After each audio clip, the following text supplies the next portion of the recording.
السلام عليكم ورحمة الله وبركاته. إن الحمد لله نحمده ونستعينه ونستهديه ونستغفره ونتوب إليه ونتوكل عليه ونعوذ بالله من شرور أنفسنا وسيئات أعمالنا. من يهده الله فلا مضل له ومن يضلل فلا هادي له. اللهم صل وسلم وبارك على محمد وعلى آل محمد كما صليت وسلمت وباركت على إبراهيم وعلى آل إبراهيم في العالمين إنك حميد مجيد. أما بعد. Penerbit dan seterusnya muslim-muslimat yang dirahmati dan dikasihi sekalian. Kita berada pada episod berikutnya daripada surah yang mulia ini, surah Yasin, yang disebut sebagai contohnya oleh Ibn Atiyah dalam tafsirnya Al-Muharrar Al-Wajiz, bahawa membaca surah ini memberikan kelihatan, kelegaan, ketenangan, keluasan dalam berfikir dan jauh dari stres, insya-Allah. Mengikut pengalaman ramai para salihin seperti ditekankan beliau dalam tafsir itu. Kita berada pada ayat yang ke-13 hingga 17 yang menceritakan tentang perutusan manusia, sama ada mereka itu merupakan Rasul-Rasul Allah ataupun sahabat-sahabat Nabi Isa. Baik, kita lihat ayat ini seperti yang dikemukakan oleh para ulama tafsir. Bismillahirrahmanirrahim. A'udzubillahi minasyaitonirrajim. Wadrib lahum mathalan ashabal qaryati idh ja'aha al-mursalun idh arsalna ilayhim ithnayn fakadzabuhuma fa'azzazna bithalith faqalu inna ilaykum mursalun. قالوا ما أنتم إلا بشر مثلنا وما أنزل الرحمن من شيء إن أنتم إلا تكذبون قالوا ربنا يعلم إنا إليكم لمرسلون وما علينا إلا البلاغ المبين. صدق الله العظيم. Lihat dalam tafsir Ibn Katsir pada jilid ke-8 muka surat 10 terjemahannya. Dan buatlah bagi mereka satu perumpamaan, iaitu penduduk satu negeri ketika utusan-utusan datang kepada mereka, iaitu ketika kami mengutus kepada mereka dua orang utusan, lalu mereka mendustakan kedua-duanya. Kemudian kami kuatkan dengan utusan yang ketiga, maka ketiga utusan itu berkata, sesungguhnya kami adalah orang-orang yang diutuskan kepadamu. Mereka menjawab, kamu tidak lain hanyalah manusia seperti kami, dan Allah yang Maha Pemurah tidak menurunkan sesuatu pun, kamu tidak lain hanyalah pendusta belaka. Mereka berkata, Tuhan kami lebih mengetahui bahawa sesungguhnya kami adalah orang yang diutus kepada kamu, dan kewajipan kami tidak lain hanyalah menyampaikan perintah Allah dengan jelas. Siapa dengar yang dirahmati dan dikasihi sekalian, melihat kepada kelompok ayat ini, Allah menguraikan tentang satu contoh kepada penduduk Mekah supaya mereka mengambil pengajaran, iaitu dalam konteks pembicaraan tentang risalah kenabian. Ayat ini Allah memerintahkan Nabi SAW, buatlah, sampaikan kepada mereka, bawalah contoh untuk mereka. Kalau kita lihat dalam contohnya Al-Mufradat oleh Al-Imam Ar-Raghib Al-Asfahani, perkataan daraba ini membawa makna yang berbagai. Daraba ni iaitu salah satu maknanya bahawakan perumpamaan sesuatu yang menjelaskan keadaan yang abstrak supaya menghilangkan keraguan terhadap perkara itu.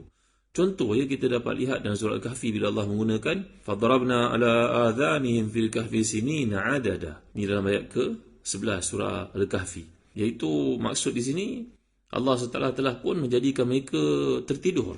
Fadarabna ala adhanihim fil kahfi sinina adala. Ini bukan daraba.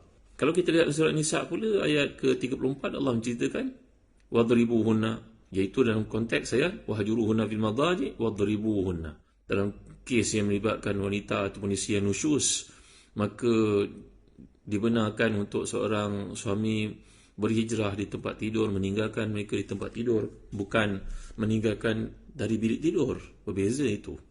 Nanti ada peluang kita explore surah An-Nisa insya-Allah.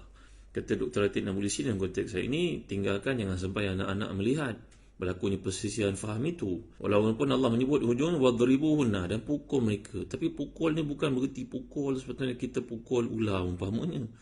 Pukul dalam keadaan mengelakkan tempat yang mulia, elakkan daripada mukul wajah. Ada konteks yang ditunjukkan. Gitu juga kalau kita lihat dalam surah Muhammad, Allah menceritakan tentang tanggungjawab orang beriman ini bila bertemu dengan musuh dalam peperangan. Fadarbar riqab, bila bertemu dengan musuh di medan perang, maka dalam waktu itu dibenarkan untuk memenggal leher mereka. Ini dalam peperangan konteks contohnya. Jangan dibaca terasing lalu timbul fitnah kepada Islam nanti. Dan kita jumpa juga seperti dikumpulkan oleh Imam Ar-Raghib Al-Asfahani, contohnya dalam surah yang sama, surah Muhammad ayat ke-27. Fakaifa idza tawaffathumul malaikatu yadribuna wujuhahum. Iaitu pada hari kematian orang yang kafir ini, malaikat akan memukul wajah dan juga belakang mereka. Maksudnya dimatikan dalam keadaan yang ngeri dan sungguh su'ul khatimah yang dialami itu. Dan kita lihat dalam surah Yasin yang sedang kita bincangkan ni, wadrib lahum mathala, perkataan darabah juga, bawakan contoh. Kita lihat lagi seperti dihimpunkan oleh Al-Imam Al-Asfahani dalam Al-Mufradat, tafsirnya yang ringkas tapi padat itu, namanya Al-Mufradat, Mufradat Al-Fazil Quran Al-Karim. Dan surah Az-Zukhruf Allah menyatakan, afanadribu ankumudz dzikra safhan. Ada yang boleh kita lihat, maksudnya apakah kami berhenti menurunkan Al-Quran kepadamu kerana kamu yang melampaui batas, contohnya. Begitu juga kita dapat lihat dalam surah Ibrahim, Allah menyatakan wa darabna lakumul amthal. Jadi darabah kat sini lain pula maksudnya, kami jelaskan kepada kamu contoh-contoh untuk kamu faham. Jadi tuan-tuan rahmati dan dikasihi, juga kita jumpa dalam surah Al-Baqarah ayat ke-223 contohnya, la yastati'una darban fil ard yahsabuhumul jahilu aghniya min ta'affuf. Iaitu orang yang berdagang, orang yang susah ini dimaksudkan oleh Allah SWT.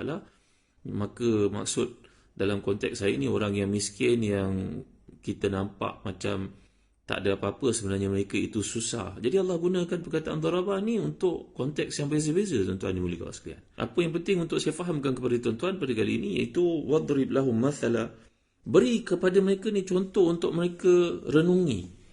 Jadi biar mereka berfikir. Mana seolah-olah satu pukulan kepada hati mereka, ketuk hati, jentik hati itu untuk mereka menyadari bahawasanya pernah berlaku satu peristiwa sebelum kamu yang mereka engkar pada seruan perintah Allah SWT, lalu hukumannya begini. Saya telah uraikan pada kuliah yang lalu bahawa tempoh perutusan Nabi-Nabi Allah ini seperti sebuah riwayat daripada Ibn Sa'ad dan juga Ibn Asyakir, daripada Abi Salih, daripada Ibn Abbas radhiyallahu anhuma, terjemahan Quran, bahawa tempoh masa di antara Nabi Musa dengan Nabi Isa itu 1900 tahun. Dan di antara Nabi Musa dengan Nabi Isa itu ada 1000 orang Nabi. Kemudian daripada perutusan Nabi Isa dengan Nabi Muhammad SAW 569 tahun. Maka kata para ulama, contohnya Al-Qasimi dalam Mahasiswa Ta'wil, itu yang diutuskan, dimaksudkan Allah itu Nabi-Nabi itu, bukan manusia biasa. Maknanya manusia yang mendapat pangkat dilantik sebagai Rasulullah, sebagai Nabi-Nabi Allah. Nabi yang kita kenal, Nabi dan Rasul yang kita kenal cuma 25 orang saja. Sedangkan Rasul bilangan yang ada 313 orang. Dan Nabi-Nabi ada 124,000 orang. Minhum man qasasna alaik, wa minhum man lam naqsus alaik. Ada kalangan mereka yang kami kisahkan kepadamu, wahai Muhammad sallallahu alaihi wasallam, dan ada kalangan mereka yang kamu tidak kenal. Jadi dalam apa yang dikemukakan oleh Al-Qasimi dalam Mahasiswa Ta'wil, bahawa yang dimaksudkan di sini adalah Rasul-Rasul Allah. Kerana itu Allah menyebut perkataan idh arsalna ilahi muthnain. Arsala yusilu, maknanya kami mengutus. Siapa yang mengutus itu? Allah Subhanahu Wa Taala. Dan kemudian kata masyarakat yang didakwah itu, qalu ma antum illa basyarum mithluna. Ini kata-kata yang biasa digunakan oleh penentang-penentang yang menentang Nabi-Nabi diutuskan sekalian zaman, waktu, saban waktu. Maka ini ucapan mereka, ungkapan yang mereka kenakan atau mereka serang para Nabi diutuskan dengan kata-kata yang sama. Kamu ni apa beza dengan kami? Ini maksudnya. Kalau kita lihat dalam kitab-kitab tafsir, apakah kisah yang terdapat di sebalik peristiwa ini? Contohnya dalam Hadai Qurawi wa Rayhan, itu juga dalam tafsir Abu Su'ud, menceritakan tentang bahawa ketika yang dimaksudkan di sini dalam kisah yang panjang, bagaimana diutuskan, qala ulama bi akhbaril anbiya ba'atha Isa alaihi salam rasulain min al-hawariyin ila ahli Antakya. Bahawa Nabi Isa AS telah mengutuskan 2 orang pembantunya di kalangan Hawariyin itu kepada penduduk Antakya. Ini pun ada pengujahannya, ada persisian para ulama'nya, apakah benar bumi Antakya, sedangkan Antakya dan juga Baitul Laham, Bethlehem, ini dipanggil dalam bahasa Arab Baitul Laham sebenarnya. Ini Baitul Maqdis, area kawasan Al-Quds, kawasan Baitul Maqdis, kawasan Palestin itu merupakan tempat penyokong kuat Nabi Isa AS. Jadi nampaknya di sudut geografi Al-Quran kurang tepat itu bila dikatakan Antakya ini tempat yang menentang Nabi Isa AS. Ada kalangan mereka mengatakan tempat ini merupakan Pompei, itu jauh di Itali, yang mana pernah diutuskan Nabi-Nabi di situ. Kalau benar kata-kata oleh Al-Imam Jamaluddin Al-Qasimi dalam tafsirnya, yang mentarjihkan bahawa ini merupakan rasul-rasul yang Allah utuskan. Di antara Nabi Isa dan Nabi Muhammad itu tempohnya 569 tahun itu, maka sesuainya tempat itu tidak ada kena-mengena dengan Timur Tengah di area perutusan Nabi Isa dan Nabi Muhammad SAW. Maka mungkin tempat itu Pompei, kata mereka. Ini dari sudut geografi Al-Quran memerlukan penelitian lah tuan-tuan yang rahmati dan dikasihi. Memadailah untuk saya bawakan riwayat ini disebut dalam banyak kitab tafsir. Tafsir Ibn Jarir Tabari ada, tafsir Qurtubi ada, tafsir, contohnya tafsir Nasafi nyatakan demikian, bahawa bila diutuskan dua orang rasul, dua orang manusia untuk menjadi putusan, bagi Nabi mengutuskan sahabat-sahabatnya kepada maharaja-maharaja yang ada di sekeliling tanah Arab itu, maka mereka sampai di satu tempat, seorang lelaki tua yang memelihara, menjaga, menggembala kambing-kambingnya. Nama lelaki ni Habib An-Najjar. Beliau memiliki anak yang sakit. Maka bila dua orang lelaki melalui kawasannya, dia melihat orang itu sebagai orang saleh.